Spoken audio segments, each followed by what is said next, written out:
Welcome to the Genius Factory. Enjoy the video. You start by preparing the environment. Create a virtualenv and install speech recognition and PyAudio. Make sure FFmpeg is available on path so you can convert formats. Once done, choose an input file and determine the ideal sample rate. 16,000 Hz is common for accurate speech models. You should also pick a recognizer backend now. The built-in recognizer is simple, while cloud APIs often require credentials. This gets you into the code quickly rather than stalling on setup details. Next, you convert and normalize audio. Load the file with PyAudio, set mono channel and target sample rate, then export a temporary WAV. Create a recognizer instance and use adjust for ambient noise to improve results. This calibrates energy thresholds.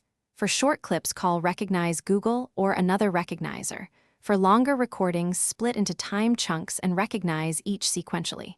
If you need low latency, make sure to consider streaming or async cloud APIs, which accept audio frames rather than whole files. To finish, concatenate the chunk transcripts, clean up spacing and punctuation, and save to a text file or JSON with timestamps. If accuracy is unsatisfactory, try a higher sample rate, better microphone capture, or a different recognizer backend. Cloud models typically outperform local ones. Make sure to free temporary files and test with varied audio. Troubleshooting tip: if recognition fails, first confirm FFmpeg conversion succeeded and that the WAV is mono 16-bit at your chosen.